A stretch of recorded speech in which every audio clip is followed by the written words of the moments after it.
दी छोड़ सतगुरु रामपाल जी परमेश्वर जी की जय हो।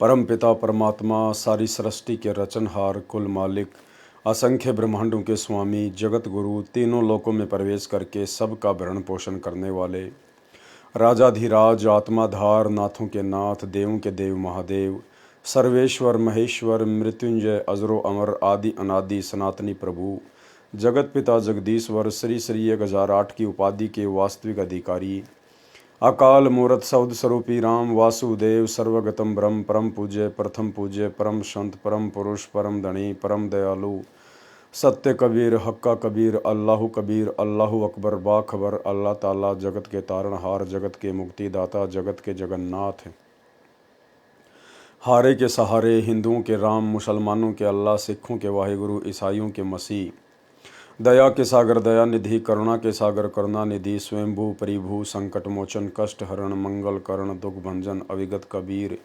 निर्विकार निर्विषम परमात्मा अलय अलेख सतगुरु आदि अनादि सतगुरु असली मर्यादा पुरुषोत्तम असली राम असली कृष्ण असली घनश्याम असली मुरारी राजाओं के राजा महाराजाओं के महाराजा शहंशाहों के शहंशाह सम्राटों के सम्राट भगवानों के भगवान अल्लाहों के अल्लाह प्रभुओं के प्रभु मसीहों के मसीह सच्चे वाहि गुरु बाबाओं के बाबा पीरों के पीर सेठों के सेठ जगत सेठ सावड़सा सेठ सर्वगुण संपन्न अनंत कोटि कलाओं के स्वामी अनंत कोटि ब्रह्मांडों के नायक योगियों में महायोगी ध्यानियों में महाध्यानी सिद्धों में परम सिद्ध ज्ञानियों में तत्व ज्ञानी ब्रह्म ज्ञानी महाज्ञानी परम ज्ञानी सर्वश्रेष्ठ ज्ञानी विज्ञानी युवा कबीर समृत कबीर असंवाद अमित ओझा सच्चे रहनुमा करीम अल्लाह सुबहान अल्लाह दुनिया के अंतिम पैगंबर 8 सितंबर 1951 से गांव धनाना जिला सोनीपत हरियाणा भारतवर्ष की पावन भूमि पे प्रकट रियल कल की भगवान श्री नारायण साकार हरि श्री बाबा साहेब गरीब निवाज संत श्रोमणी सतगुरु रामपाल जी परमेश्वर जी के चरण कमल में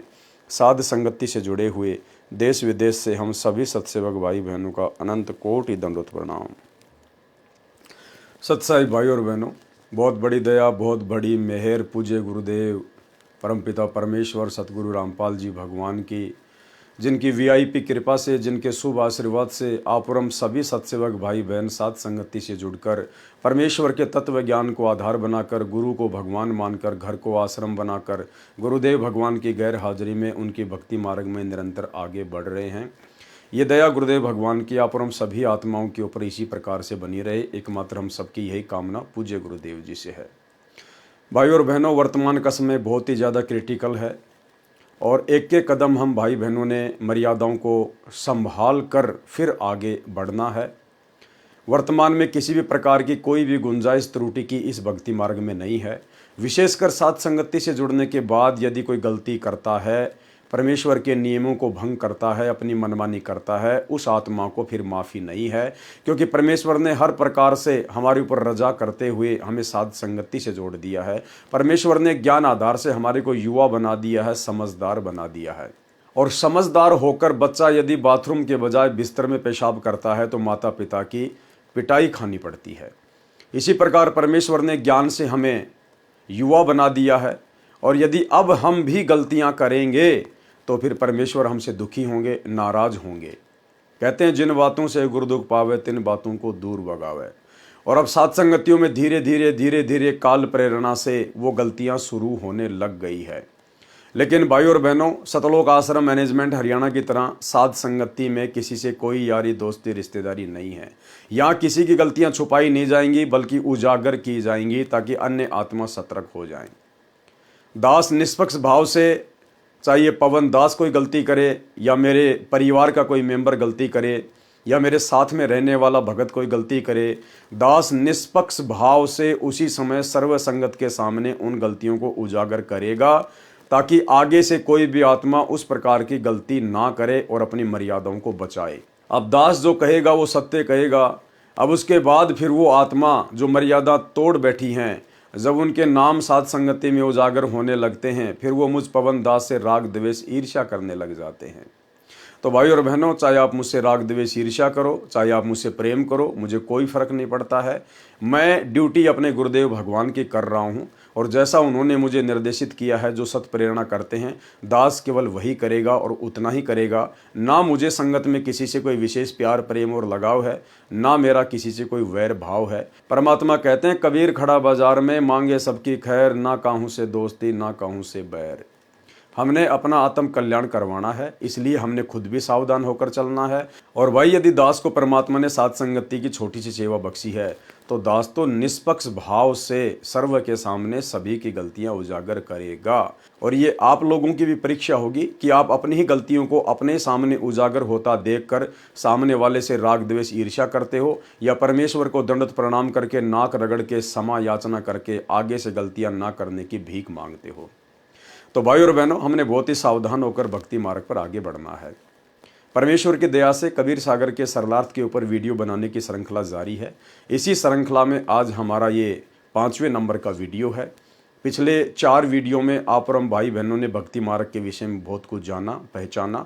परमेश्वर की दया से हमारा विश्वास भक्ति मार्ग पर आगे बढ़ता ही जा रहा है। आज के वीडियो में परमात्मा ने धर्मदास जी की बहुत सारी शंकाओं का समाधान, गीता जी के बहुत सारे अध्यायों का व श्लोकों का जिक्र करते हुए किया है। परमेश्वर के कर कमल से कबीर सागर के सरलार्थ का अनुवाद हुआ है, सरलार्थ हुआ है। आप और हम भाई बहनों की जिम्मेदारी बनती है, आप और हमारा यह फर्ज बनता है कि गुरुदेव भगवान के कर कमल से लिखित होने के कारण हम इसको पूरा पढ़ें, ध्यान से पढ़ें।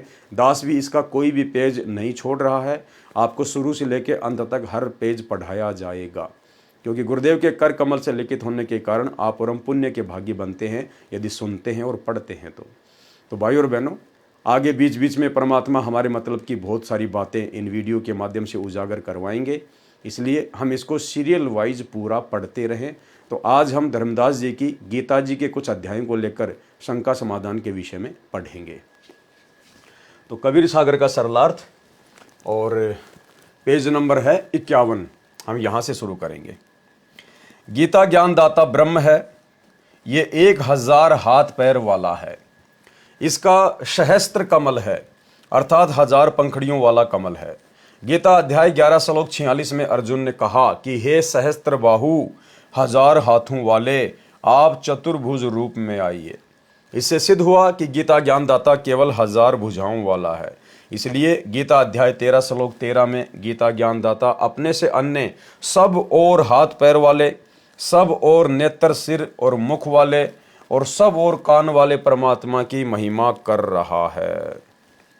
देखो भाई और बहनों, गीता ज्ञानदाता केवल 1000 भुजा का भगवान है, और वो गीता ज्ञानदाता भी 1000 भुजा का भगवान भी गीता अध्याय 13 श्लोक नंबर 13 में किसकी महिमा कर रहा है?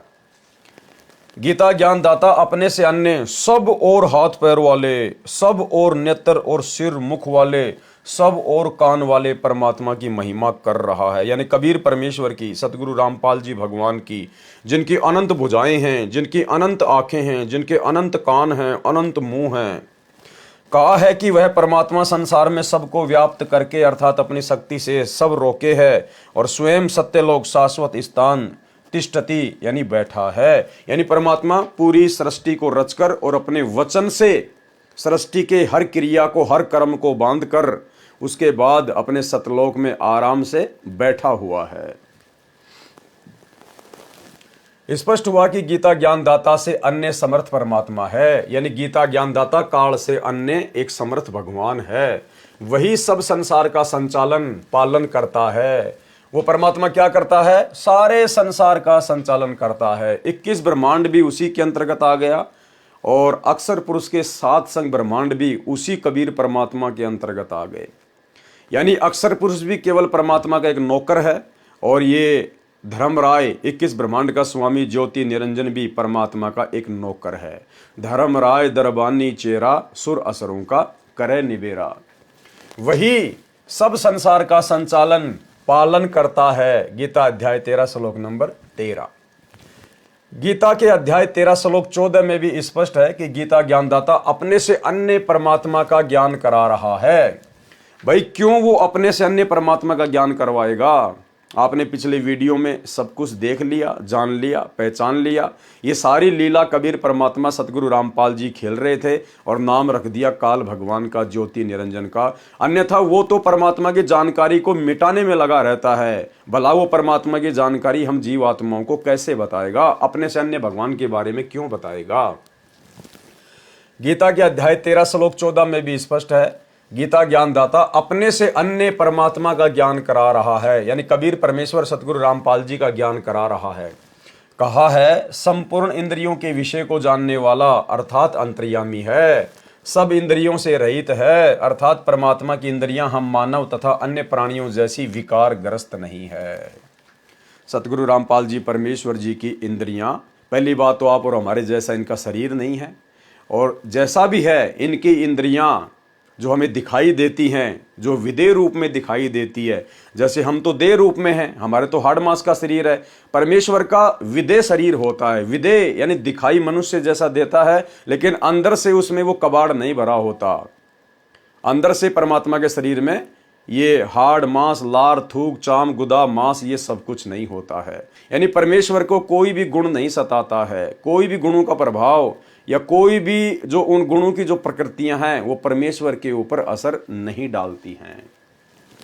वह परमात्मा आसक्ति रहित है। ध्यान से सुनना भाई और बहनों, वह परमात्मा आसक्ति रहित है। आसक्ति यानी किसी भी चीज में उस परमेश्वर की इच्छा नहीं है। इस काल लोक की किसी भी चीज में या किसी भी लोक की किसी भी चीज में परमात्मा की जरा भी आसक्ति या रुचि नहीं है। वह परमात्मा आसक्ति रहित है, अर्थात वह इस काल लोक 21 ब्रह्मांडों की किसी वस्तु या पदार्थ में आसक्ति नहीं रखता। और भाई और बहनों, यदि हमने उस आसक्ति रहित परमेश्वर को प्राप्त करना है, उसके सतलोक को प्राप्त करना है, तो हमने भी 21 ब्रह्मांड की किसी भी वस्तु से आसक्ति रहित होना पड़ेगा।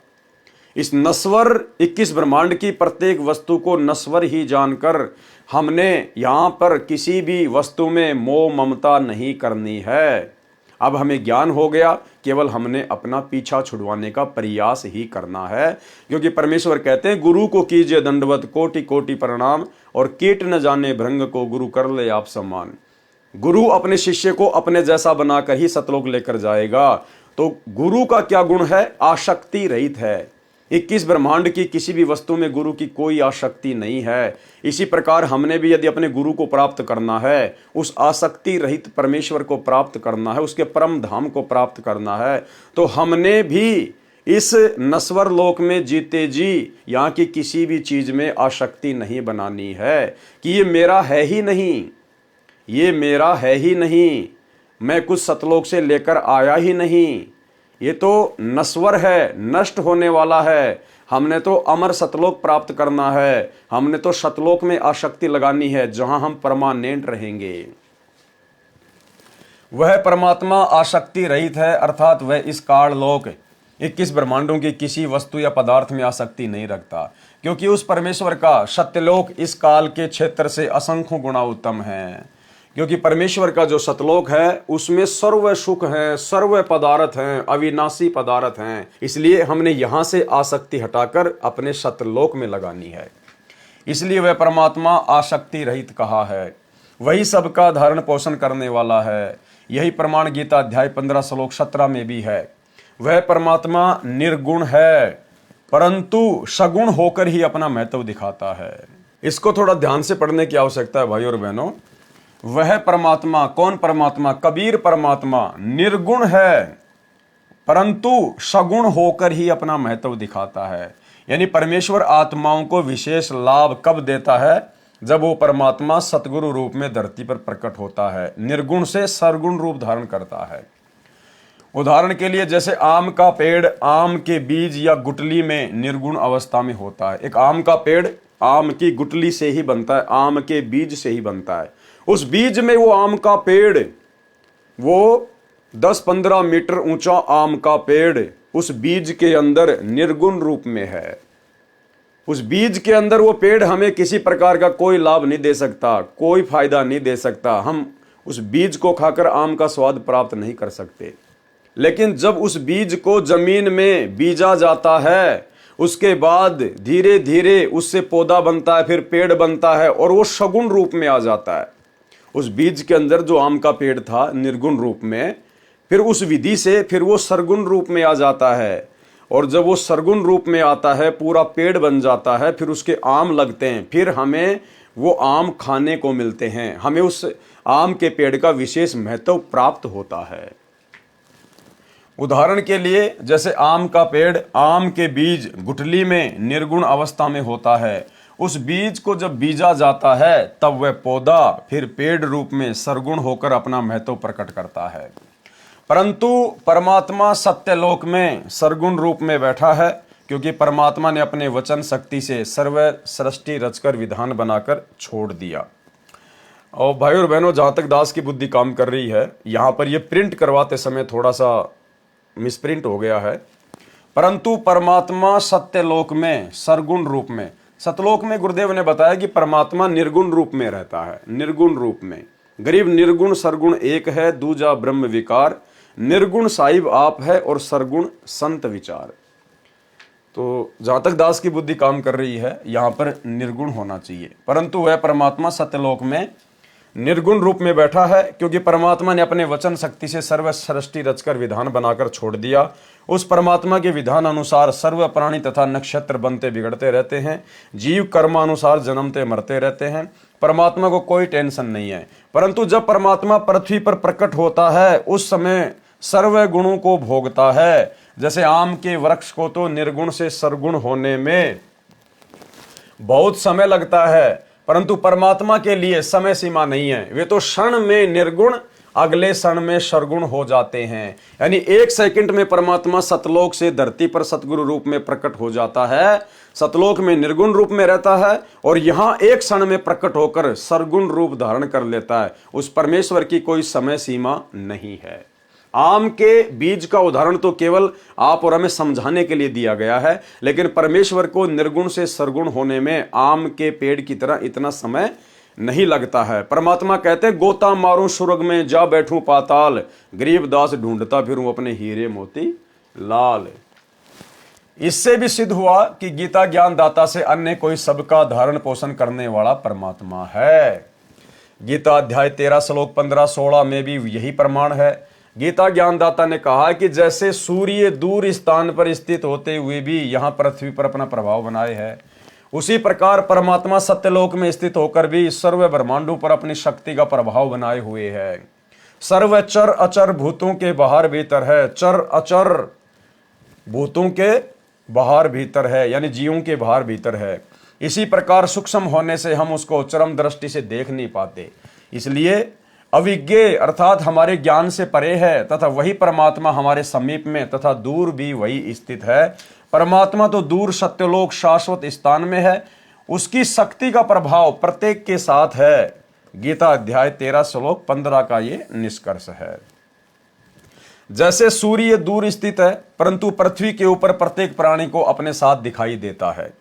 जैसे एक स्थान पर कई घड़े जल के भरे रखे हैं, तो सूर्य प्रत्येक में दिखाई देता है, टुकड़ों में नहीं दिखाई देता। इसी प्रकार परमात्मा उस व्यक्ति को दिखाई देता है। परमात्मा ऐसे ही एक स्थान पर स्थित है, वह परमात्मा जानने योग्य है। भावार्थ है कि गीता ज्ञानदाता ने कहा है कि मेरे से अन्य परमात्मा का ज्ञान होना चाहिए मोक्ष प्राप्ति के लिए, वह जानने योग्य है। वही परमात्मा अपने विधान अनुसार सर्व का धारण पोषण उत्पत्ति तथा मृत्यु करता है। देखो भाई और बहनों, हमने जो 4 नंबर वीडियो में पढ़ा देखा परमेश्वर के ज्ञान आधार से कि अर्जुन को काल रूप में परमपिता परमेश्वर कबीर जी ने ही, सतगुरु रामपाल जी भगवान ने ही वो रूप दिखाया था। तो दास ने सवाल किया था कि हो सकता है किसी को शंका हो जाए कि भाई काल ने तो वो रूप इसलिए दिखाया था कि भाई ताकि अर्जुन युद्ध के लिए तैयार हो जाए, बहुत सारे लोग मारे जाएं, तो परमात्मा भला किसी को मारता थोड़ी है। तो भाई और बहनों, आपकी उस शंका का यहां पर समाधान हो गया है। क्या कह रहे हैं परमात्मा?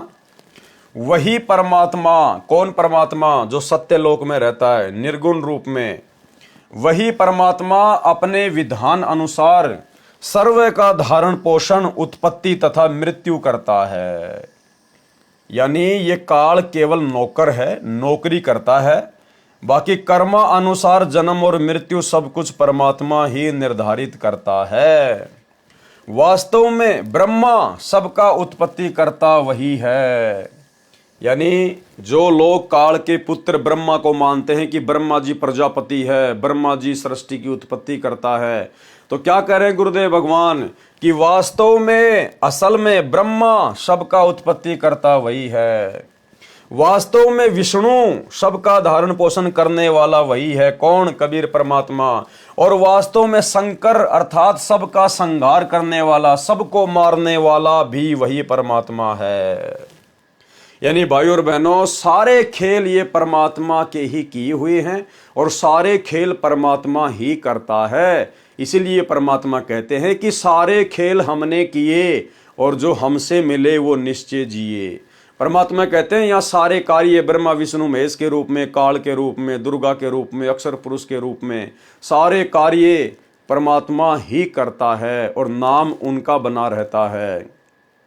सारे काम हमने किए और हमसे मिले वो निश्चय जिए। हमसे मिले यानी जो उस कबीर परमात्मा की शरण में आ जाता है, जब वो भगवान सतगुरु रूप में धरती पर प्रकट होता है, उस समय जो उसकी शरण में आ जाता है, जो उससे मिल लेता है, उसके ज्ञान को समझ लेता है, भक्ति करता है, फिर वो निश्चय जिए, फिर वो सतलोक चला जाता है, फिर वो कभी नहीं मरता, हमेशा जीवित रहता है, अमर हो जाता है। वही परमात्मा अपने विधान अनुसार सभी का धारण पोषण, उत्पत्ति तथा मृत्यु करता है। वास्तव में ब्रह्मा सबका उत्पत्ति करता वही है। वास्तव में विष्णु सबका धारण पोषण करने वाला वही है। वास्तव में शंकर सबका संहार करने वाला वही है। अन्य ब्रह्मा विष्णु तथा शंकर तो केवल एक ब्रह्मांड के कर्ता धर्ता है, परंतु वह परमात्मा तो सर्व ब्रह्मांडों का ब्रह्मा विष्णु तथा शंकर रूप में अकेला ही है। जैसे भारतवर्ष में केंद्र का भी गृह मंत्री होता है तथा राज्यों में भी गृह मंत्री होते हैं। इससे सिद्ध हुआ कि गीता ज्ञानदाता ने अपने से अन्य समर्थ परमात्मा की महिमा बताई है। गीता ज्ञानदाता से अन्य कोई पूर्ण परमात्मा है? गीता अध्याय 13 श्लोक 16, गीता अध्याय 13 श्लोक 17 में गीता ज्ञानदाता ने अपने से अन्य परमात्मा की महिमा कही है, जो इस प्रकार है। वह दूसरा परमात्मा परम ब्रह्म सब ज्योतियों का भी ज्योति है, अर्थात सर्व प्रकाश स्रोत है। उसी अन्य समर्थ परमात्मा की शक्ति से सब प्रकाशमान है। काल क्या कह रहा है कि मेरे से अन्य कोई और परमात्मा है जो समर्थ है, जो सभी प्रकाशों का स्रोत है, और उसी अन्य समर्थ परमात्मा की शक्ति से सब कुछ चलायमान है, सब कुछ संचालित हो रहा है। और उस परमात्मा का प्रकाश सर्व से अधिक है, यानी सबसे ज्यादा नूर है उस परमात्मा का। उसकी शक्ति का कोई वार न पार नहीं है। वह परमात्मा माया से अति परे कहा जाता है। वास्तव में निरंजन वही है। निरंजन यानी माया रहित परमात्मा तो वास्तव में कबीर भगवान सतगुरु रामपाल जी हैं। जो गीता ज्ञानदाता है यह माया सहित ज्योति निरंजन कहा जाता है। जो काल है ये तो माया सहित है, ये तो माया में लिप्त है, और जो कबीर भगवान है वो वास्तव में माया रहित है, निरंजन है। और ये काल को कहते हैं ज्योति निरंजन, और परमात्मा को कहते हैं निरंजन, निरंजन माया रहित। और काल क्या है? ज्योति निरंजन, ये माया सहित परमात्मा है। वह परमात्मा ज्ञान का भंडार है, वह जानने योग्य है, यानी उस परमात्मा को जानना चाहिए, उसकी पहचान करनी चाहिए। वह ज्ञान गम्यम तत्व ज्ञान द्वारा प्राप्त होने योग्य है। इस गीता अध्याय 13 श्लोक 17 में मूल पाठ में ज्ञानम ज्ञेयम ज्ञान गम्यम लिखा है, जिसका भावार्थ है कि ज्ञानम जो ज्ञान परमात्मा स्वयं पृथ्वी पर प्रकट होकर तत्व ज्ञान अपने मुख कमल से बोलता है, इसलिए वह ज्ञान रूप है, अर्थात ज्ञान का भंडार है। देखो भाई और बहनों, बिल्कुल स्पष्ट कर दिया है। गुरुदेव भगवान अपने मुख से इतना खुलकर नहीं बताएंगे, क्योंकि परमात्मा ज्ञान से अपनी पहचान करवाना चाहते हैं। और परमेश्वर ने यहाँ अपने विषय में खुलकर बताने में कोई कमी नहीं छोड़ी है कि तत्वदर्शी संत कौन होता है, तत्व ज्ञान कौन देता है, कौन दे सकता है। जो ज्ञान यानी जो तत्व ज्ञान परमात्मा स्वयं, परमात्मा कबीर जी खुद ही पृथ्वी पर प्रकट होकर तत्व ज्ञान अपने मुख कमल से बोलता है, यानी कबीर परमात्मा ही तत्व ज्ञान को अपने मुख कमल से धरती पर प्रकट होकर बोलते हैं। तो वर्तमान में उसी तत्व ज्ञान को 8 सितंबर 1951 से धरती पर प्रकट होकर कौन बोल रहा है? सतगुरु रामपाल जी परमेश्वर जी बोल रहे हैं। तो कौन हुए सतगुरु रामपाल जी परमेश्वर? स्वयं परमेश्वर हुए, कबीर भगवान हुए, अविनाशी अजरो अमर परमात्मा हुए। जो ज्ञान परमात्मा स्वयं पृथ्वी पर प्रकट होकर तत्व ज्ञान अपने मुख कमल से बोलता है, इसलिए वह ज्ञान रूप है, अर्थात ज्ञान का भंडार है। वह परमात्मा ज्ञेयम, ज्ञान ज्ञेयम उसी तत्व ज्ञान से जानने योग्य है तथा उसी तत्व ज्ञान से प्राप्त करने योग्य है। वह परमात्मा सभी प्राणियों के हृदय में स्थित है, जैसे सूर्य दूर स्थान पर होते हुए भी प्रत्येक घड़े के जल में दिखाई देता है। वह उन घड़ों में नहीं है, परंतु घड़ों के ऊपर अपना प्रभाव रखता है, उष्णता देता है। सूक्ष्म वेद में कहा है कि ब्रह्मा विष्णु शिव रे झुमकरा, नहीं सब बाजी के खंभ सुनो रे झुमकरा।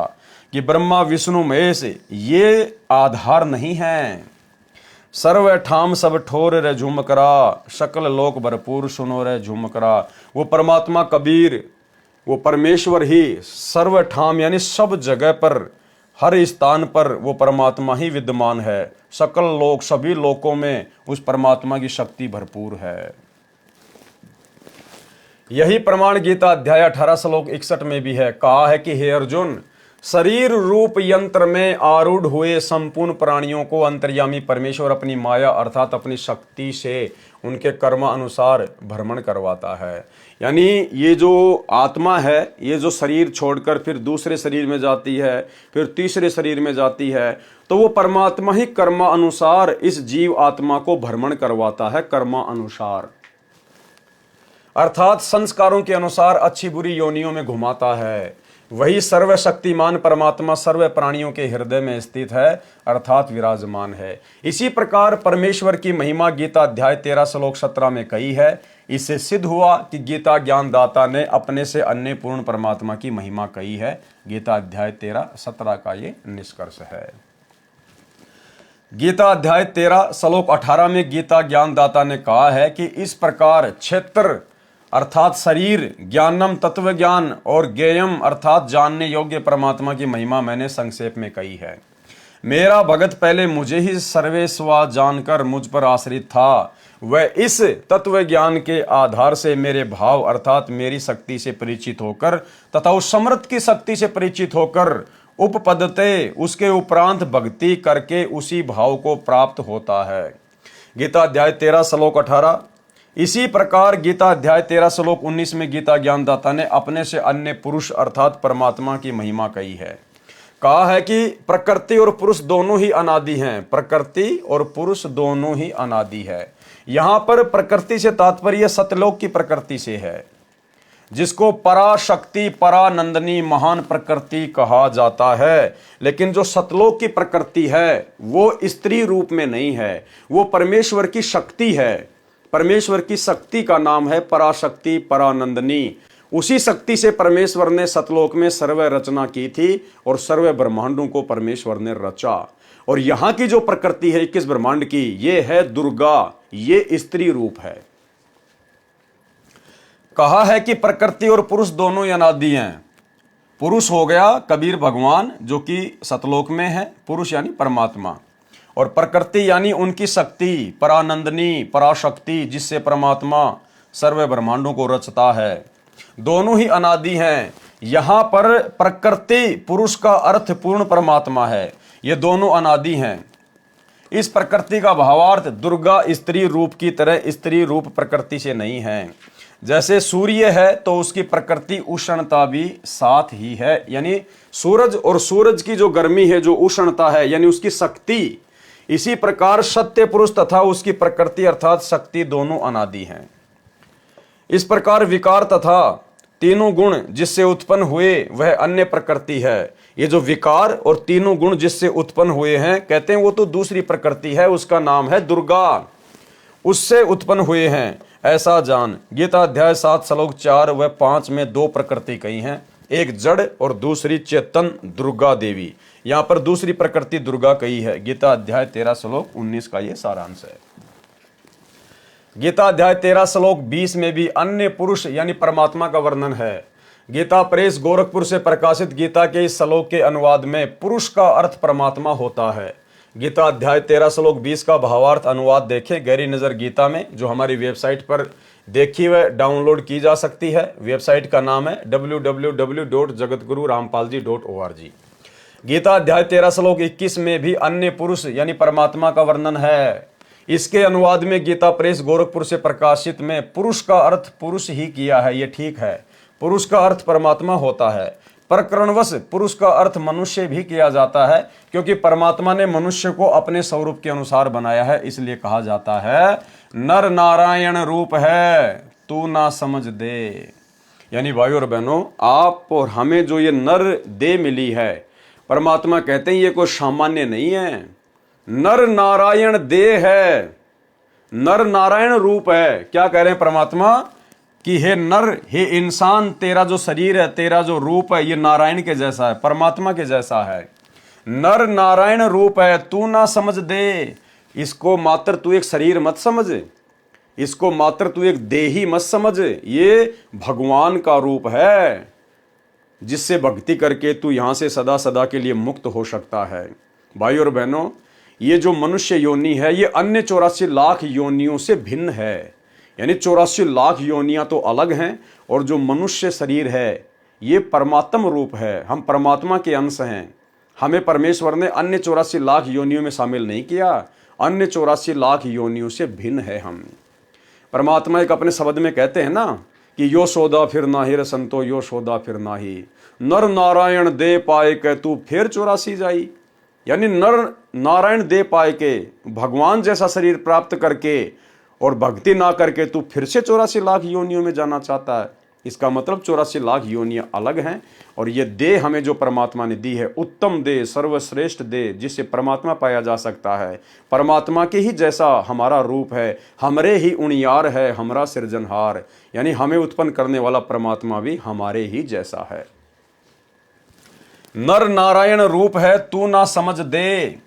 84 लाख प्रकार के जीवों से मानव देह उत्तम है। यानी 84 लाख अलग हो गई, और मानव देह जो उत्तम है ये अलग है। गीता अध्याय 13 श्लोक 22 में भी गीता ज्ञानदाता ने अपने से अन्य परमात्मा का प्रत्यक्ष प्रमाण बताया है। गीता प्रेस गोरखपुर से प्रकाशित गीता में इस श्लोक का अर्थ बिल्कुल गलत किया है। यथार्थ अनुवाद जैसे पूर्व के श्लोकों में वर्णन आया है कि परमात्मा प्रत्येक जीव के साथ ऐसे रहता है जैसे सूर्य प्रत्येक घड़े के जल में स्थित दिखाई देता है। उस जल को अपनी उष्णता दे रहा है, अपनी गर्मी दे रहा है।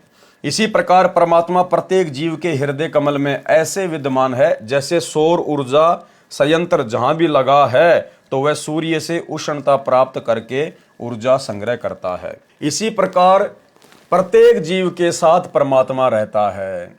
इसलिए इस श्लोक गीता अध्याय 13 श्लोक 22 में कहा है कि वह परमात्मा सब प्रभुओं का भी स्वामी होने से महेश्वर, सबका धारण पोषण करने से कर्ता, सत्यलोक में बैठा प्रत्येक प्राणी की प्रत्येक गतिविधि को देखने वाला होने से उपद्रष्टा, जीव परमात्मा की शक्ति से सर्व कार्य करता है। जीव परमात्मा का अंश है। जीव क्या है? परमात्मा का अंश है। रामायण में भी कहा है ईश्वर अंश जीव अविनाशी। यानी ये जो जीव आत्मा है ये परमात्मा का अंश है और ये अविनाशी है। मरता तो केवल शरीर है, जिस कारण से जीव को कुछ भी अपने किए कर्म का सुख दुख भोगता है तो अपने अंश के सुख दुख का परमात्मा को भी एहसास होता है। देखो कितनी गहरी बात है भाई और बहनों। जब वो कबीर परमात्मा सतलोक को त्याग कर सरगुण रूप धारण करके धरती पर तत्वदर्शी संत की भूमिका में प्रकट होता है, और उस समय यदि यहां पर किसी भी जीव को कोई भी कष्ट होता है, कोई परेशानी होती है, तो सरगुण रूप में प्रकट उस सतगुरु को भी सुख और दुख का एहसास होता है। इसलिए हमारे गुरुदेव भगवान हमें लड़ाई झगड़ा ना करने के लिए जो है आदेशित करते हैं। हमें परमात्मा चींटी तक को बेवजह सताने के लिए मना करते हैं। क्यों?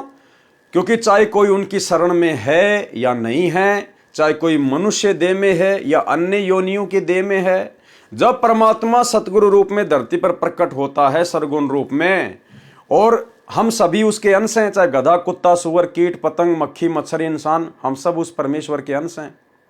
और जब यहां पर किसी भी जीव को कोई परेशानी होती है, कोई दुख होता है, कोई तकलीफ होती है, तो सरगुण रूप में धरती पर प्रकट उस सतगुरु को भी दुख और सुख का एहसास होता है।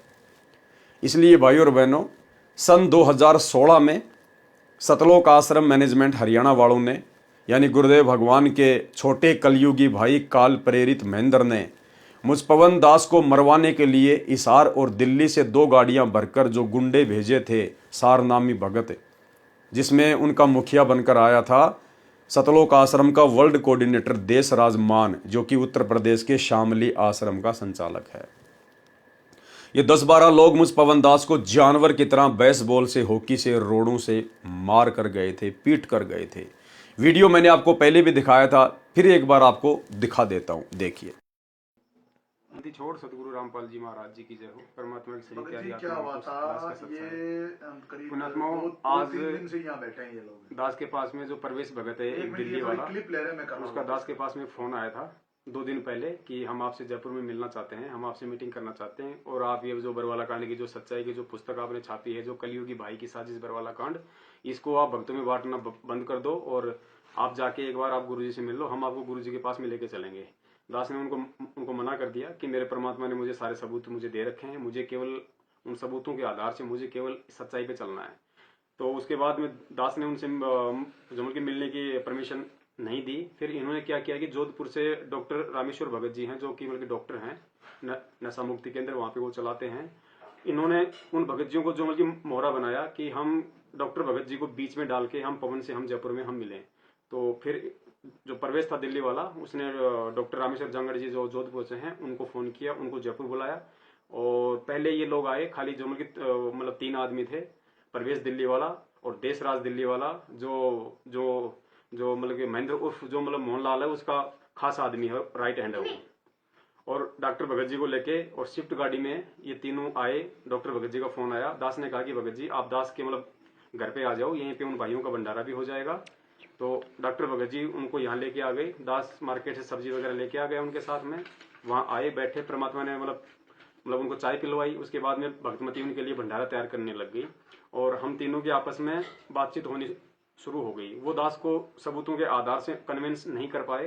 अंत में देशराज भगत जी 10-15 मिनट बाद में यहाँ से उठ के बाहर चले गए। बाहर जाके उन्होंने कुछ मतलब फोन वगैरह किया। उसके बाद में एक गाड़ी डीएल नंबर की और आई। गाड़ी का नंबर हम लोग जो मतलब देख नहीं पाए हम, खाली मतलब डीएल ही मतलब जो मतलब भगत जी बता रहे कि भगत जी ने देखा था कि खाली मतलब डीएल नंबर तक मुझे ध्यान है। और वो लोग यहाँ आए, उस गाड़ी में 5-6 लोग और आए तकरीबन। सारे लोग हथियारों से लैस थे, बेसबॉल, रोड और हॉकी थी उनके पास में।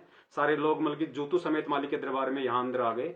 और आते ही सबसे पहले उन्होंने दास को थप्पड़ मारा। थप्पड़ मारने के बाद में जितने भी जो लोग थे सबने दास के ऊपर ताबड़तोड़ हमला कर दिया। तकरीबन 7-8 मिनट तक उन्होंने दास को हॉकी, बेसबॉल और रोड से जो मतलब नीचे पटक के उन्होंने दास को बुरी तरीके से मारा है। आज बंदी छोड़ का पंजा दास के हाथ पे था, वरना पुण्यात्माओं जिस तरीके से वो दास को मार रहे थे, जो मतलब भैंसा नहीं बच पाता, भैंसा भी उनकी मार से मर जाता है, लेकिन साहिब की दया थी।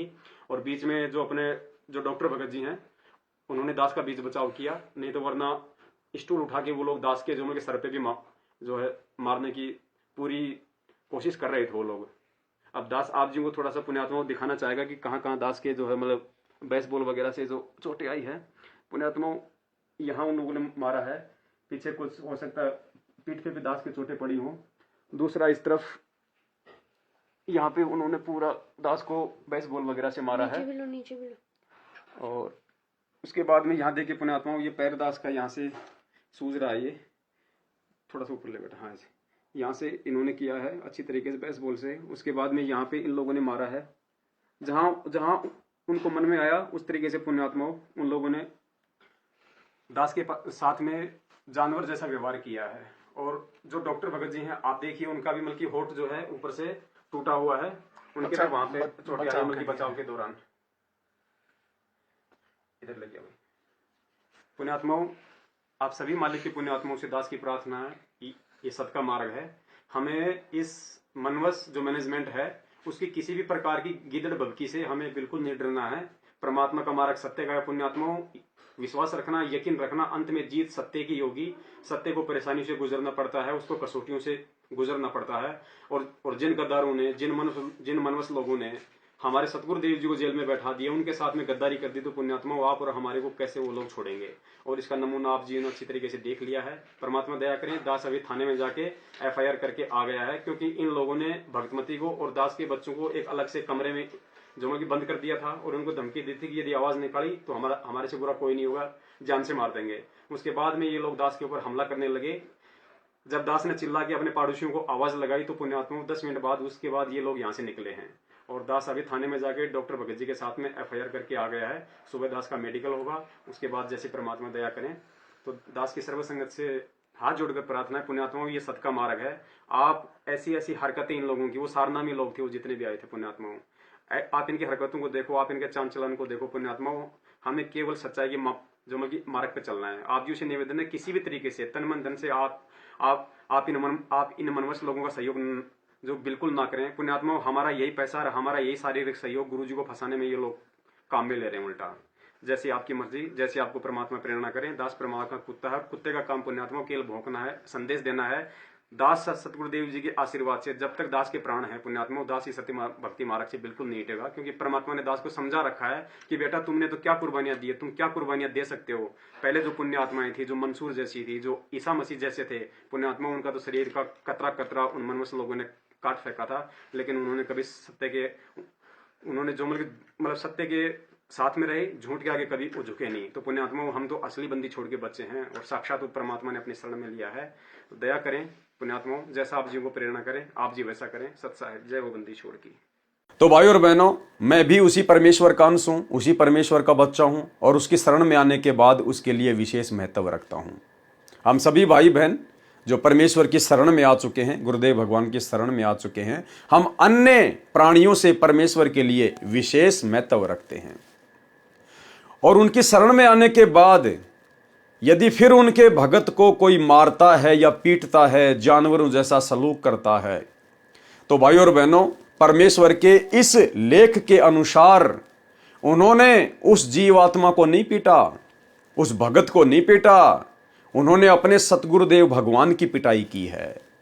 क्योंकि जब सतगुरु का भगत पिटता है, दुख उठाता है, तो सतगुरु को भी सुख और दुख महसूस होता है। तो वो सोचे कि हम तो पवनदास की पिटाई करके आ गए, लेकिन उन्होंने तो अपने बाप की पिटाई कर डाली। अपने गुरुदेव भगवान को सताया है, अपने गुरुदेव को दुखी किया है। और जो अपने गुरु को दुखी करता है, जो अपने गुरु भाई बहनों को दुखी करता है, उनकी पिटाई करता है, परमात्मा के संतों को जो सताता है, उसके विषय में परमेश्वर ने फिर क्या बताया। तो अपने अंश के सुख दुख का परमात्मा को भी एहसास होता है। सूक्ष्म वेद में लिखा है, कबीर कहे मेरे जीव को दुख ना दीजियो कोई। देखो यहां पर भगत नहीं लिखा गया, यहां पर जीव शब्द लिखा गया है। जीव, चाहे भगत को पीटो या चाहे किसी जगत वाले को पीटो, सतगुरु को दुख बराबर होता है। कहते हैं कबीर मेरे जीव को दुख ना दीजियो कोई, और भगत दुखाए मैं दुखी मेरा आपा भी दुखी होए। परमात्मा कहते हैं अगर मेरे भगत को कोई दुखी करेगा तो परमात्मा कहते हैं मैं भी बराबर दुखी होता हूं, मुझे भी उस दुख का बराबर एहसास होता है। तो सोचिए भाइयों और बहनों, ऐसी निकम्मी आत्माओं के साथ में आने वाले समय में क्या बनेगी, जो वर्तमान में इन आश्रमों के संचालन बनकर घूम रहे हैं, जो वर्ल्ड कोऑर्डिनेटर बनकर घूम रहे हैं, जिन लोगों ने मुझ पवन दास के साथ में दुर्व्यवहार किया, परमेश्वर को दुखी किया। कबीर कहे मेरे जीव को दुख ना दीजियो कोई, भगत दुखाए मैं दुखी मेरा आपा भी दुखी होए। और आपको एक छोटा सा सत्संग गुरुदेव भगवान का सुनाते हैं। सतयुग में राजा अमरीश को जब दुर्वासा जी ने दुखी किया, तो फिर दुर्वासा ऋषि के साथ में क्या बनी, और अंत में दुर्वासा ऋषि को राजा अमरीश के पैर पकड़ने पड़े, माफी मांगनी पड़ी। उसके बाद गुरुदेव भगवान ने बताया कि इसी प्रकार मान लीजिए आप दो भगत हैं, दोनों ने उपदेश ले रखा है, एक भगत कुछ नहीं कहता और दूसरा उसको नाजायज परेशान करता है, तो जिस भगत को नाजायज मारा जा रहा है, पीटा जा रहा है, परेशान किया जा रहा है, उस भगत की तो परमात्मा रक्षा करेगा, और जो भगत को दुखी करता है उसका परमात्मा आने वाले समय में बक्कल उतारेगा, बक्कल। साध वचन पलटे नहीं, चाहे पलट जाए ब्रह्मांड। सुनिए गुरुदेव भगवान का सत्संग। इसमें एक बहुत बड़ा नियम है प्रभु का कि सबसे ज्यादा हमें अधीन रहना होगा। आप दो भक्त हैं, दोनों ने उपदेश ले रखा है और तुम आपस में झगड़ा करते हो और एक भक्त कुछ नहीं कहता, दूसरा उसको नाजायज परेशान करने की चेष्टा करता है, तो परमात्मा उस जो भक्त की रक्षा करेगा। और वो भी बेशक भक्त है जो बेमतलब बकवाद करके दूसरे को तंग कर रहा है भक्त को, तो उसको हानि पहुंचाएगा, जबकि दोनों भक्त ही है। तो भाई और बहनों, आने वाले समय में इन बड़े बड़े परम भक्तों के साथ में जिन्होंने बड़ी बड़ी गलतियां कर दी हैं, सात संगतियां रुकवा कर, सात संगत वाले भाई बहनों को मार कर, पीट कर, गाली गलौज करके, उल्टे कुकर्म करके, भक्तों की मर्यादा तोड़वा के, आने वाले समय में इन परम भक्तों के साथ में क्या बनेगी आपकी आंखों के सामने होगा। इसलिए भोक्ता कहलाता है। प्रत्येक प्राणी को गुप्त रूप से उचित राय देता है, जिस कारण से परमात्मा अनुमंता कहलाता है। अब देखो भाई और बहनों, बहुत सारे लोग कहते हैं कि पवन दास को कब आदेश दिया गुरुजी ने कि सात संगतियां शुरू कर, ये वीडियो बना, पुस्तकों के ऊपर वीडियो बना, तेरे को कब आदेश दिया गुरुजी ने? भाई यहां दे रखा है, गुरुजी ने आदेश सबको दे रखा है। प्रत्येक प्राणी को गुप्त रूप से उचित राय देता है, यानी परमात्मा प्रेरणा करके अपना काम करवाता है, जिस कारण से परमात्मा अनुमंता कहलाता है। परमात्मा शब्द का संधि विच्छेद क्या है? परम पलस आत्मा, यानी श्रेष्ठ आत्मा। परमात्मा यदि कोई दुख का भोग भी देता है, सुख का भोग भी देता है, जैसे कर्म करेगा जीव वैसे अवश्य भोगेगा, तो वह परमात्मा नहीं हो सकता। यानी यहां पर परमात्मा काल के विषय में संकेत कर रहे हैं कि जो जैसे कर्म करेगा यदि उसको वैसा ही देगा तो फिर वो भगवान कैसे हुआ? भगवान तो वो होता है जो नीचे आकर जीव को कौन से कर्म करने चाहिए, कौन से कर्म नहीं करने चाहिए, और जब जीव भगवान के शरण में आ जाता है तो परमात्मा फिर उसके कर्मों को काट देता है, उसके कर्मों का सत्यानाश कर देता है, धर्मराज के कागजों को फाड़ देता है, उसको कहते परमात्मा। और जो जैसा किए जाएगा वैसा ही भोगे जाएगा, तो फिर वो परमात्मा नहीं है, वो तो फिर काल है, शैतान है कि सत का राज धर्म राय कर ही और अपना किया सबे दंड बरही। वह श्रेष्ठ आत्मा नहीं होता। जैसे इस काल ब्रह्म के लोक में विधान है कि जैसा कर्म करोगे वैसा फल आपको भगवान अवश्य देगा। तो ये प्रभु स्वामी तो है परंतु परमात्मा नहीं है। इस मानव शरीर में पर यानी दूसरा पुरुष यानी परमात्मा जो जीव के साथ अभिन्न रूप से रहता है, जैसे सूर्य प्रत्येक को अपनी ऊर्जा देता है, उसी प्रकार ये दूसरा परमात्मा यानी कबीर परमात्मा उपरोक्त महिमा वाला है। जैसे सौर ऊर्जा से जो बल्ब जगता है उसमें सूर्य होता है, यानी सूर्य की ऊर्जा कार्य करती है, इसी प्रकार पूर्ण परमात्मा की भूमिका समझें। गीता अध्याय 13 श्लोक 23 में भी अन्य पुरुषम यानी परमात्मा बताया है।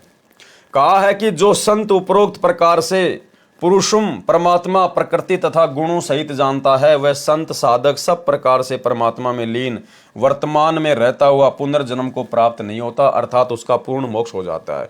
यानी जो साधक इस काल को जान लेता है, इस प्रकृति को जान लेता है, इनके गुणों को जान लेता है, इनके कर्मों को जान लेता है और तत्व ज्ञान से उस पूर्ण परमात्मा की पहचान कर लेता है, और जो आजीवन मर्यादा में रह के भक्ति करता है, तो फिर वो काल के झंझट से मुक्त हो जाता है, मोक्ष प्राप्त हो जाता है, अर्थात उसका पूर्ण मोक्ष हो जाता है। गीता अध्याय 13 श्लोक 24 में भी अन्य परमात्मा का वर्णन है, जो गीता ज्ञानदाता से अन्य है। कहा है कि जो परमात्मा सूर्य के सदृश जीवात्मा के साथ अभेद रूप से रहता है, उसको साधक ध्यान द्वारा दिव्य दृष्टि से हृदय में देखते हैं, जैसे बिजली को टेस्टर द्वारा देख लेते हैं। अन्य साधक ज्ञान सुनकर विश्वास करके परमात्मा का अस्तित्व स्वीकार कर लेते हैं। यानी परमात्मा की पहचान करने की ये बहुत सारी विधि बताई गई है कि कोई तो अपने घट के अंदर अपनी भक्ति से, अपने ध्यान से परमात्मा को देख लेता है, उसकी शक्ति को देख लेता है, तो वो विश्वास कर लेता है, जैसे बिजली को टेस्टर द्वारा देख सकते हैं।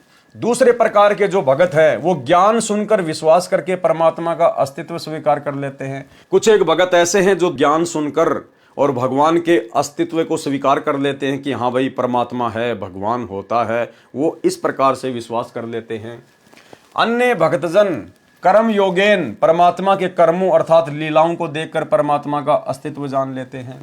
जैसे संसार में लगभग 7 अरब जनसंख्या है, किसी का भी चेहरा एक दूसरे से नहीं मिलता, कवि ने कहा है, कई अरब बनाए बंदे आंख नाक हाथ लगाए, एक दूसरे के नाल कोई भी रलदेर नहीं रलाए। यानी 7-8 अरब की जनसंख्या पूरे विश्व की है, लेकिन किसी भी मानव शरीरधारी स्त्री या पुरुष का चेहरा आपस में नहीं मिलता है। तो ये परमेश्वर का चमत्कार है, ये उसकी लीला है। तो कई लोग इस प्रकार से भी भगवान के ऊपर विश्वास कर लेते हैं कि भाई परमात्मा के बिना ये नहीं हो सकता, कोई तो शक्ति है, कोई तो परम शक्ति है जो ये सब कुछ कर रहा है। यह भी सिद्ध होता है कि कोई सर्वज्ञ शक्ति है, उसे परमात्मा कहा जाता है। कुछ भक्तजन परमात्मा के इस प्रकार के कार्य देखकर परमात्मा को मानते हैं। गीता अध्याय 12 श्लोक 25 में कहा है कि जो शिक्षित नहीं और जो न ध्यान करते हैं, न ज्ञान को समझ पाते हैं और न वे परमात्मा की संरचना से परमात्मा को समझ पाते हैं, वे अन्य शिक्षित विद्वान व्यक्तियों से परमात्मा की महिमा सुनकर मान लेते हैं कि जब यह शिक्षित और ज्ञानी व्यक्ति कह रहा है तो परमात्मा है।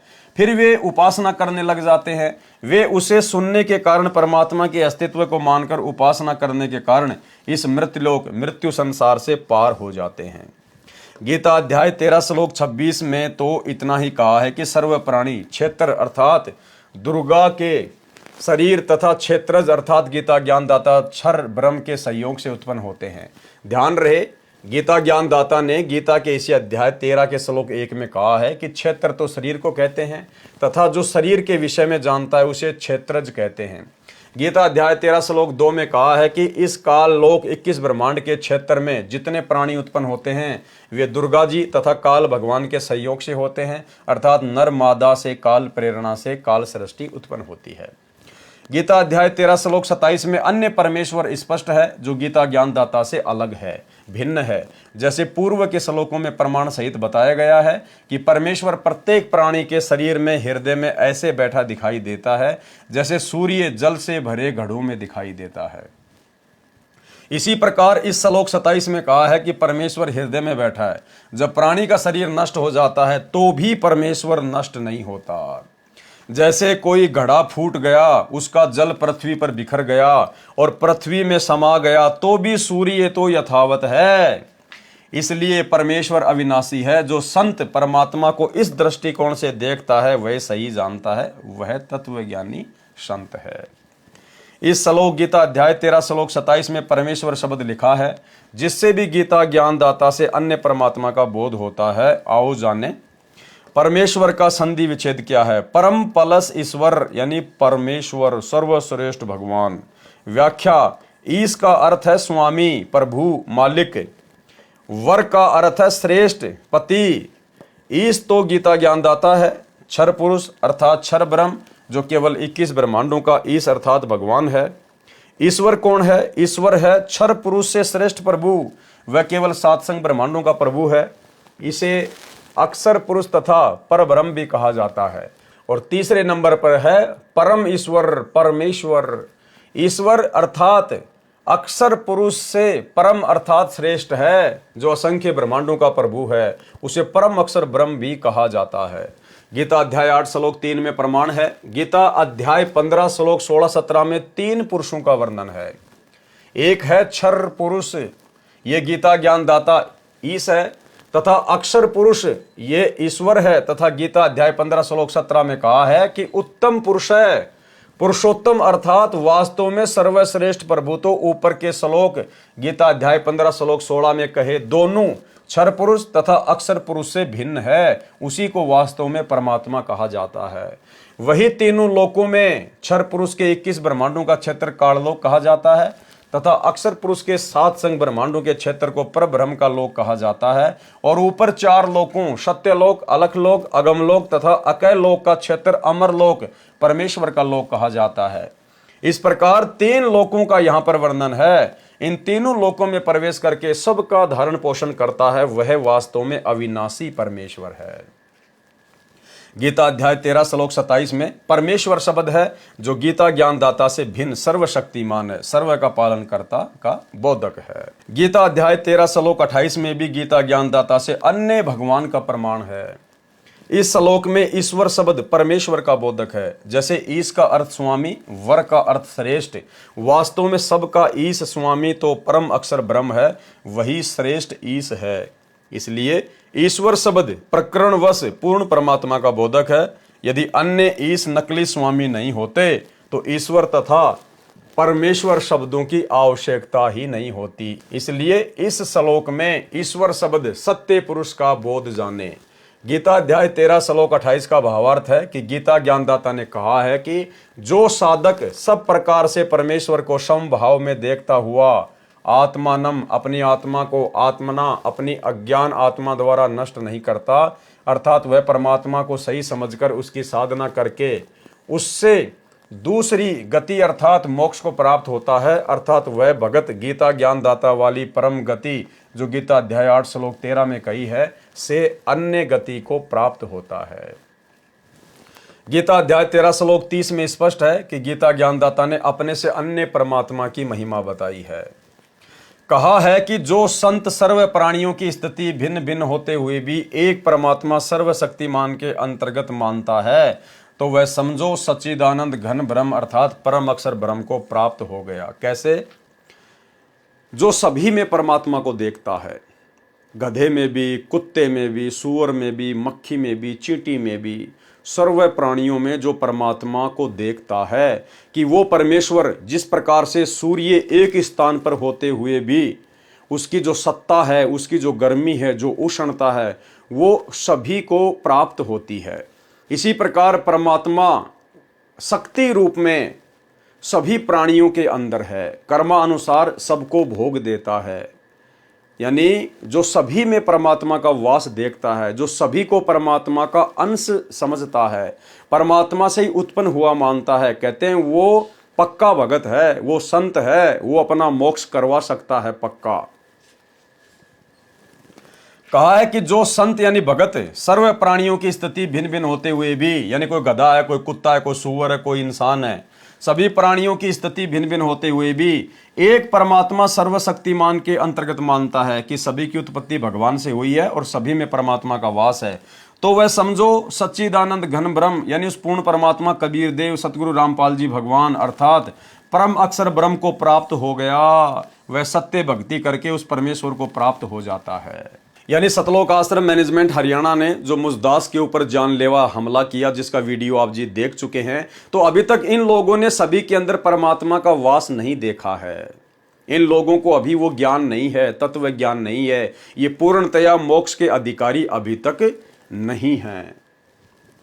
गीता अध्याय 13 श्लोक 31 में भी गीता ज्ञानदाता ने अपने से अन्य परमात्मा के विषय में कहा है। इस श्लोक में परमात्मा शब्द है जिसकी स्पष्ट परिभाषा गीता अध्याय 15 श्लोक 17 में बताई है। कहा है कि जो उत्तम पुरुष अर्थात सर्वश्रेष्ठ प्रभु है वह तीनों लोकों में प्रवेश करके सबका धरण पोषण करता है। वह वास्तव में अविनाशी परमेश्वर है, उसी को परमात्मा कहा जाता है। वह क्षर पुरुष तथा अक्षर पुरुष से अन्य है। इस श्लोक गीता अध्याय 13 श्लोक 31 में भी यही स्पष्ट किया है कि वह परमात्मा अनादि होने से, निर्गुण होने से प्रत्येक प्राणी के शरीर में सूर्य जैसे घड़े में स्थित होने पर भी न तो कुछ करता है, क्योंकि सब कार्य परमात्मा की शक्ति करती है। जैसे घड़े के जल में सूर्य दिखाई देता है, उससे जल गर्म हो रहा है, वह सूर्य करता नहीं दिखाई देता, उसकी उष्णता कर रही है। सूर्य कुछ नहीं करता, दिखता है, और न परमात्मा उस शरीर में लिप्त होता है। जैसे सूर्य घड़े के जल में लिप्त नहीं होता। गीता अध्याय 13 श्लोक 32 में भी यही प्रमाण है। गीता अध्याय 13 श्लोक 33 में आत्मा और शरीर की स्थिति बताई है। गीता अध्याय 13 श्लोक 34 में गीता ज्ञानदाता ने अपने से अन्य परमेश्वर की जानकारी दी है। कहा है कि जिस प्रकार क्षेत्र यानी शरीर तथा क्षेत्रज गीता ज्ञानदाता के भेद को तथा कर्म करते करते भक्ति करके काल की प्रकृति अर्थात काल जाल से मुक्त जो साधक ज्ञान नेत्रों द्वारा जानकर तत्वदर्शी संत की खोज करके शास्त्र अनुकूल साधना करके तत्व ज्ञान को समझकर उस परम अर्थात दूसरे परब्रह्म परमात्मा को प्राप्त होते हैं। उपरोक्त विवरण से स्पष्ट हुआ कि गीता ज्ञानदाता से अन्य पूर्ण परमात्मा है, जिसकी भक्ति की साधना करके साधक उस पूर्ण परमात्मा को प्राप्त हो जाता है। जो गीता अध्याय 15 श्लोक 4 में वर्णित है कि तत्व ज्ञान की प्राप्ति के पश्चात परमेश्वर के उस परम पद को खोजना चाहिए, जहां जाने के पश्चात साधक फिर लौटकर संसार में कभी नहीं आता। सारांश: पूर्वोक्त परमाणु से तथा इस गीता अध्याय 13 के उपरोक्त परमाणु से स्पष्ट हुआ कि गीता ज्ञानदाता से अन्य परम अक्षर ब्रह्म अर्थात पूर्ण परमात्मा है, जिसकी शरण में जानने के लिए गीता ज्ञानदाता ने गीता अध्याय 18 श्लोक 62 व 66 में कहा है, वही पूर्ण मोक्षदायक है, वही पूजा करने योग्य है, वही सबका रचनहार है, वही सबका पालनहार धारण करने वाला सर्व सुखदायक है, उसको परमात्मा कहा जाता है।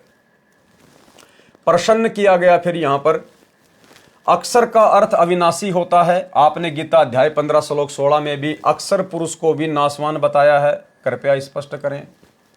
उत्तर दिया, यह सत्य है कि अक्षर का अर्थ अविनाशी होता है, परंतु प्रकरणवश अर्थ अन्य भी होता है। गीता अध्याय 15 श्लोक 16 में कहा है कि क्षर और अक्षर ये पुरुष यानी प्रभु इस लोक में हैं, ये दोनों तथा इनके अंतर्गत जितने भी जीव हैं वे नाशवान हैं, आत्मा किसी की भी नहीं मरती। फिर गीता अध्याय 15 श्लोक 17 में स्पष्ट किया है कि पुरुषोत्तम तो उपरोक्त दोनों प्रभुओं से अन्य है, वही अविनाशी है, वही सबका धारण पोषण करने वाला वास्तव में अविनाशी है। गीता अध्याय 8 श्लोक 3 में तत् ब्रह्म को परम अक्षर ब्रह्म कहा है। अक्षर का अर्थ अविनाशी है, परंतु यहां परम अक्षर ब्रह्म कहा है, इससे भी सिद्ध हुआ कि अक्षर से आगे परम अक्षर ब्रह्म है, वह वास्तव में अविनाशी है।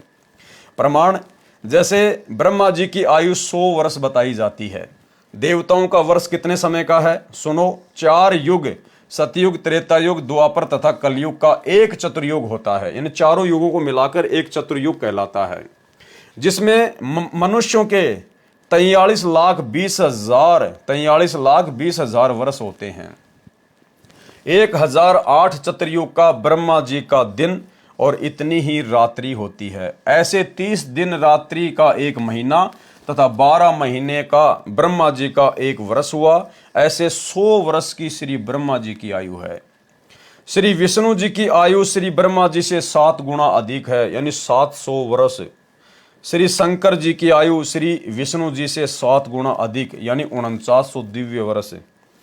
ब्रह्म यानी काल क्षर पुरुष की आयु 70,000 शंकर की मृत्यु के पश्चात एक ब्रह्म की यानी काल की मृत्यु होती है, अर्थात क्षर पुरुष की मृत्यु होती है। इतने समय का अक्षर पुरुष का एक युग होता है, और ऐसे ऐसे 1000 युग का अक्षर पुरुष का एक दिन होता है। अक्षर पुरुष की आयु गीता अध्याय 8 श्लोक 17 में कहा है। अनुवाद, आज तक सर्व अनुवादकर्ताओं ने उचित अनुवाद नहीं किया, सबने ब्रह्मा का 1000 चतुर्युग लिखा है, यह गलत है। मूल पाठ में सहस्त्र युग लिखा है, न कि चतुर सहस्त्र युग। इसलिए गीता अध्याय 8 श्लोक 17 का अनुवाद ऐसे बनता है, कैसे? ब्रह्मणे अक्षर पुरुष का जो दिन है वह 1000 युग की अवधि वाला जानते हैं, वे जना व्यक्ति दिन रात को जानने वाले हैं, यानी वो तत्वदर्शी संत ही जान सकता है। भावार्थ, इस श्लोक में ब्रह्म शब्द मूल पाठ में नहीं है और न ही चतुर्युग शब्द मूल पाठ में है। इसमें ब्रह्मण्य शब्द है, जिसका अर्थ है सच्चिदानंद घन ब्रह्म, अर्थात परम अक्षर ब्रह्म होता है। प्रमाण, गीता अध्याय 17 श्लोक 23 में ब्रह्मण्य का अर्थ सच्चिदानंद घन ब्रह्म किया है, वह अनुवादकों ने ठीक किया है। इस गीता अध्याय 8 श्लोक 17 में आयु का प्रकरण है, इसलिए यहां पर ब्रह्मण्य का अर्थ अक्षर ब्रह्म बनता है। यहां अक्षर पुरुष की आयु की जानकारी दी है। अक्षर पुरुष का एक दिन उपरोक्त 1000 युग का होता है, यानी 70,000 शंकर की मृत्यु के पश्चात एक क्षर पुरुष यानी काल की मृत्यु होती है। वह समय एक युग अक्षर पुरुष का होता है। ऐसे बने हुए 1000 युग का अक्षर पुरुष का दिन तथा इतनी ही रात्रि होती है। ऐसे 30 दिन रात्रि का एक महीना तथा 12 महीनों का अक्षर पुरुष का एक वर्ष तथा 100 वर्ष की अक्षर पुरुष की आयु है। इसके पश्चात इसकी मृत्यु होती है। इसलिए गीता अध्याय 15 श्लोक 16 में क्षर पुरुष तथा अक्षर पुरुष दोनों नाशवान कहे हैं। गीता अध्याय 15 श्लोक 17 में जो वास्तव में अविनाशी परमात्मा कहा है, यह परमात्मा सर्व प्राणियों के नष्ट होने पर भी नाश में नहीं आता। यानी कबीर परमात्मा सतगुरु रामपाल जी का किसी भी देश काल और परिस्थिति में विनाश नहीं होता, इसलिए इनको अकाल मूर्त कहा जाता है। प्रमाण, गीता अध्याय 8 श्लोक 20 से 22 में स्पष्ट है कि वह परम अक्षर ब्रह्म सब प्राणियों के नष्ट होने पर भी कभी नष्ट नहीं होता।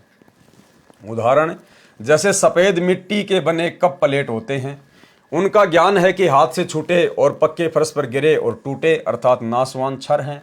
यह स्थिति तो क्षर पुरुष की जानो। यानी जो काल है, जो क्षर पुरुष है, ये तो समझो चीनी मिट्टी का कोई एक जो है वो पात्र है जो पक्की फर्श पे गिरा और टूट गया। दूसरे नंबर पर अक्षर पुरुष, दूसरे कप प्लेट स्टील यानी लोहे के बने हों, वे बहुत समय उपरांत जंग लगकर नष्ट होते हैं, शीघ्र टूटते व नष्ट नहीं होते। मिट्टी के बने कप प्लेट की तुलना में स्टील के कप प्लेट चिरस्थायी हैं, अविनाशी प्रतीत होते हैं, परंतु है नाशवान। इसी प्रकार स्थिति अक्षर पुरुष की जानो। और तीसरे नंबर पर हैं परम अक्षर ब्रह्म, कबीर परमात्मा। तीसरे कप प्लेट सोने के बने हों, वे कभी नष्ट नहीं होते, उनको जंग नहीं लगता। ये स्थिति परम अक्षर ब्रह्म की जानो। ये वास्तव में अविनाशी है, इसलिए प्रकरणवश अक्षर का अर्थ नाशवान भी होता है, वास्तव में अक्षर का अर्थ अविनाशी परमात्मा होता है।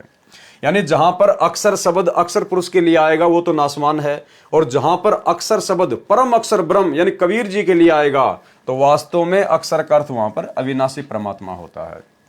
उदाहरण के लिए गीता अध्याय 8 श्लोक 11 मूल पाठ में अनुवाद है। इस श्लोक में अक्षर का अर्थ अविनाशी परमात्मा के लिए है। वेद विद तत्वदर्शी संत अर्थात वेद के तात्पर्य को जानने वाले महात्मा जिसे अविनाशी कहते हैं। देखो भाई और बहनों, आप लोगों को समझ में आ जाना चाहिए परमेश्वर सतगुरु रामपाल जी भगवान के विषय में कि ये नाशवान है या फिर अविनाशी हैं। आज हमारे गुरुदेव तत्वदर्शी संत की भूमिका निभा रहे हैं, तत्व ज्ञान का प्रचार कर रहे हैं। अब तत्व ज्ञान को जानने वाले तत्वदर्शी महात्मा को यहां पर अविनाशी कहा गया है। क्या कहा गया है? इस श्लोक में अक्षर का अर्थ अविनाशी परमात्मा के लिए है। तत्वदर्शी संत अर्थात वेद के तात्पर्य को जानने वाले महात्मा जिसे अविनाशी कहते हैं। तो आज भाई वेद के तात्पर्य को जानने वाला एकमात्र तत्वदर्शी धरती पर कौन है? सतगुरु रामपाल जी। तो ये अविनाशी परमात्मा है। और वैसे भी गुरुदेव भगवान ने हमें संध्या आरती में गुरुदेव के अंग में बहुत अच्छे से समझा रखा है, लेकिन हम लोग ध्यान नहीं देते। मेरे गुरुदेव भगवान दियो काट काल की फांसी। पहली चौपाई क्या आती है? अवगुण किए घनेरे फिर भी भले बुरे हम थारे। हम किससे अर्ज कर रहे हैं? अपने गुरुदेव भगवान से, क्योंकि हम गुरुदेव के अंग के तहत गुरुजी से प्रार्थना कर रहे हैं, मेरे गुरुदेव भगवान। अवगुण किए घनेरे फिर भी भले बुरे हम थारे, और दास को जान के निपट नादान मोहे बख्श दियो अविनाशी। हम अपने गुरुदेव को अविनाशी कह रहे हैं। और यहां पर भी जिसको तत्व ज्ञान होता है, जो वेद के तात्पर्य को जानने वाला है, तत्वदर्शी संत अर्थात वेद के तात्पर्य को जानने वाले महात्मा जिसे अविनाशी कहते हैं। साधना रत आसक्ति रहित साधक जिस लोक में प्रवेश करते हैं और जिस परमात्मा को चाहने वाले साधक ब्रह्मचर्य अर्थात शिष्य परंपरा का आचरण करते हैं, उस पद को तेरे लिए मैं संक्षेप में कहूंगा। तो यहाँ पर सतगुरु रामपाल जी भगवान अविनाशी सिद्ध होते हैं। अविनाशी, क्योंकि अविनाशी परमात्मा ही तत्वदर्शी संत की भूमिका निभाकर तत्व ज्ञान को प्रकट करता है। अन्य कोई सतलोक का भेद नहीं बता सकता। इसलिए हम सभी भाई बहनों ने अपने गुरुदेव को ही परम अक्षर ब्रह्म जानकर, अपना इष्ट जानकर, अविनाशी परमात्मा जानकर, उस कागज की दाढ़ी मूछ वाली कबीर जी की समझे जाने वाली फोटो को घर से बाहर कर दिया है। इस श्लोक में अक्षर का अर्थ अविनाशी परमात्मा ठीक है। कबीर जी ने सूक्ष्म वेद में कहा है कि गुरु बिन काहू न पाया ज्ञाना, जो थोता बूझड़े मूड किसाना। गुरु बिन वेद पढ़े जो प्राणी, समझन सार रहे अज्ञानी। हम जो शुरुआती वीडियो था पार्ट नंबर 1, उसमें हम इसका खुलासा कर चुके हैं। फिर धर्मदास जी ने प्रश्न किया जिंदा महात्मा जी से, प्रश्न धर्मदास जी का। गीता अध्याय 4 श्लोक 6 में गीता ज्ञानदाता ने कहा कि मैं अजन्मा और अविनाशी रूप होते हुए भी, समस्त प्राणियों का ईश्वर होते हुए भी अपनी योग माया से प्रकट होता हूं। इसमें श्री कृष्ण जी अपने आप को समस्त प्राणियों का अविनाशी ईश्वर कह रहे हैं, अपने को अजन्मा भी कहा है। तो उत्तर दिया जिंदा महात्मा रूप में कबीर परमात्मा सतगुरु रामपाल जी ने, उत्तर जिंदा परमेश्वर जी का। हे धर्मदास जी, गीता ज्ञानदाता ने कहा है कि जितने प्राणी मेरे 21 ब्रह्मांड में मेरे अंतर्गत हैं, मैं उनका श्रेष्ठ प्रभु अर्थात ईश्वर हूं, ना कि सबका। यही प्रमाण गीता अध्याय 15 श्लोक 18 में भी है।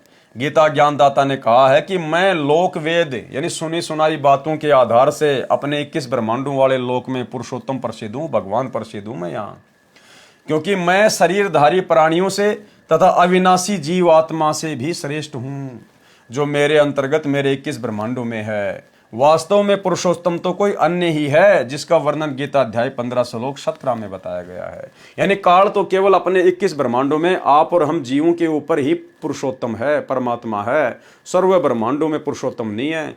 सर्व ब्रह्मांडों में तो कबीर परमात्मा सतगुरु रामपाल जी ही पुरुषोत्तम है।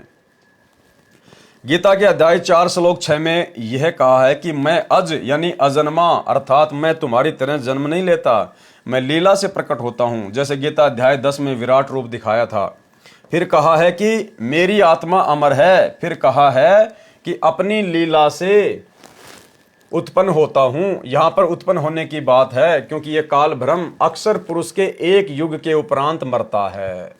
फिर उस समय एक ब्रह्मांड का विनाश हो जाता है, जैसा कि आपने ऊपर के प्रश्न के उत्तर में पढ़ा। फिर दूसरे ब्रह्मांड में सर्व जीव आत्माएं चली जाती हैं, काल ब्रह्म की आत्मा भी चली जाती है, वहां इसको पुनः युवा शरीर प्राप्त होता है।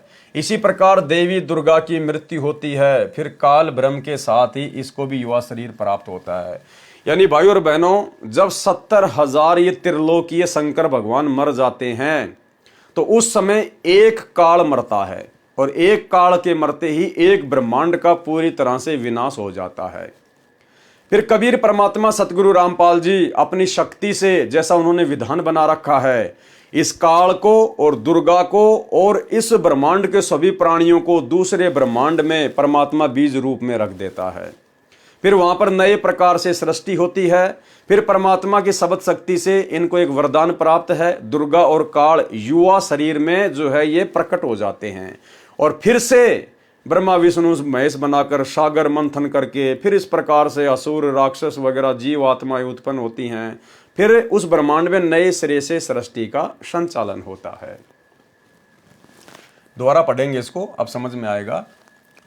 फिर उस समय एक ब्रह्मांड का विनाश हो जाता है, जैसा कि आपने ऊपर के प्रश्न के उत्तर में पढ़ा। फिर दूसरे ब्रह्मांड में सर्व जीव आत्माएं चली जाती हैं, काल ब्रह्म की आत्मा भी चली जाती है, वहां इसको पुनः युवा शरीर प्राप्त होता है। इसी प्रकार देवी दुर्गा की मृत्यु होती है, फिर काल ब्रह्म के साथ ही इसको भी युवा शरीर प्राप्त होता है। यह परम अक्षर ब्रह्म सत्य पुरुष का विधान है। तो फिर उस नए ब्रह्मांड में दोनों पत्नी पत्नी रूप में नए रजगुण युक्त ब्रह्मा, सतगुण युक्त विष्णु तथा तम गुण युक्त शिव को उत्पन्न करते हैं। फिर उस ब्रह्मांड में सृष्टि क्रम प्रारंभ होता है। इस प्रकार इस काल ब्रह्म की मृत्यु तथा लीला से जन्म होता है। गीता अध्याय 4 श्लोक 9 में भी स्पष्ट है, जिसमें गीता ज्ञानदाता ने कहा है कि मेरे जन्म तथा कर्म अलौकिक हैं। वास्तव में ये नाशवान है, आत्मा सर्व प्राणियों की अमर है। आपके महामंडलेश्वरों, आचार्यों तथा शंकराचार्यों को आध्यात्मिक ज्ञान बिल्कुल नहीं है, इसलिए अनमोल ग्रंथों को ठीक से न समझकर लोकवेद यानी दंत कथा सुनाते हैं। आप देखें, इसी गीता अध्याय 4 श्लोक 5 में स्वयं कह रहा है कि हे अर्जुन, तेरे और मेरे बहुत जन्म हो चुके हैं, उन सबको मैं जानता हूं, तू नहीं जानता। इसका अभिप्राय ऊपर स्पष्ट कर दिया है। संवाद का अर्थ उत्पन्न होना। प्रमाण यजुर्वेद अध्याय 40 मंत्र 10 में भी कहा है कि कोई तो परमात्मा को संवाद यानी जन्म लेने वाला राम व कृष्ण की तरह मानता है, कोई असंवाद उत्पन्न न होने वाला निराकार मानता है। अर्थात तत्वदर्शी संत जो सत्य ज्ञान बताते हैं उनसे सुनो, वे बताएंगे कि परमात्मा उत्पन्न होता है या नहीं। अब भाइयों और बहनों, परमात्मा की उत्पत्ति के बारे में परमात्मा के अलावा कौन बता सकता है? और यहां कहा जा रहा है कि वो परमात्मा जन्म लेता है या वो प्रकट होता है या रामकृष्ण की तरह मां के गर्भ से आता है, वो कैसे आता है, इसकी जानकारी कौन बताएगा? तत्वदर्शी संत। तत्वदर्शी संत वर्तमान में कौन है? सतगुरु रामपाल जी। तत्वदर्शी संत ही उस अविनाशी परमात्मा के विषय में ठीक से बताएगा। तो भाई, भगवान के विषय में भगवान के अलावा दूसरा भला कौन बता सकता है? तो सतगुरु रामपाल जी स्वयं ही अविनाशी परमात्मा है, कबीर भगवान है, सत्य पुरुष हैं। ये स्वयं ही अपने विषय में आकर पूरी जानकारी बताते हैं। वे बताएंगे कि परमात्मा उत्पन्न होता है या नहीं। वास्तव में परमात्मा स्वयंभू है, वह कभी नहीं जन्मा है और न ही जन्मेगा, मृत्यु का तो प्रश्न ही नहीं। दूसरी ओर गीता ज्ञानदाता स्वयं कह रहा है कि मैं जन्मता और मरता हूं, अविनाशी नहीं हूं। अविनाशी तो परम अक्षर ब्रह्म है। फिर सवाल किया जिंदा बाबा ने धर्मदास जी से, प्रसन्न जिंदा बाबा परमेश्वर जी का, आप जी ने कहा है कि हम शूद्र को निकट भी नहीं बैठने देते। जब परमात्मा धर्मदास जी के पास में गए थे मथुरा में, जब वो पाठ कर रहा था और जब परमात्मा ने धर्मदास जी से बातचीत शुरू की, तो धर्मदास जी ने अपने आप को सर्वश्रेष्ठ साबित करते हुए कहा कि हम तो शूद्रों को निकट भी नहीं बैठने देते, निकट भी। जिंदा बाबा परमेश्वर जी ने सवाल किया, आप जी ने कहा है कि हम शूद्र को निकट भी नहीं बैठने देते, शुद्ध रहते हैं, इससे भक्ति में क्या हानि होती है? कथनी और करनी में अंतर। भाई और बहनों, आज कबीर सागर के सरलार्थ के ऊपर इस 5वें नंबर के पार्ट में केवल इतना ही, क्योंकि भाई और बहनों, परमात्मा ने जैसा लिखा है हम वैसा ही पढ़ेंगे। ठीक है, इस पार्ट में कुछ विशेष समझने योग्य नहीं था, 2-4 पॉइंट थे जो परमेश्वर ने दया बख्शी, अपनी वास्तविक स्थिति से हमें परिचित करवाया कि तत्वदर्शी संत स्वयं जो है प्रकट होकर अपना तत्व ज्ञान देता है और परमात्मा के विषय में तत्वदर्शी संत ही बता सकता है। तो परमात्मा के विषय में तो भाई परमात्मा के अलावा कोई नहीं बता सकता। अर्थात स्पष्ट हुआ कि परमात्मा खुद ही तत्वदर्शी संत बनकर अपनी सर्व जानकारी उपलब्ध करवाता है। तो भाई और बहनों, अगले पार्ट में हमें बहुत कुछ सीखने को मिलेगा, जानने को मिलेगा, बहुत सारी जानकारियाँ मिलेंगी। और जैसे जैसे हम आगे बढ़ते चले जाएंगे भाई और बहनों, हमारी रुचि बढ़ती चली जाएगी, क्योंकि बहुत सारे गहरे गहरे रहस्य, बहुत सारी बातें जिनको हर भगत भाई बहन जानना चाहते हैं, जिनके अंदर जिज्ञासा है, उत्सुकता है, वो सारी जानकारी परमात्मा हमें आगे की वीडियो में धीरे धीरे उपलब्ध करवाएंगे। तो आज के वीडियो में केवल इतना ही। कल रात्रि 8 बजे सभी भाई बहन फिर से लाइव जुड़िए। तब तक गुरुदेव भगवान हम सभी को आज्ञा दे, इजाज़त दे, आशीर्वाद दें। बंदी छोड़ सतगुरु रामपाल जी भगवान की जय हो।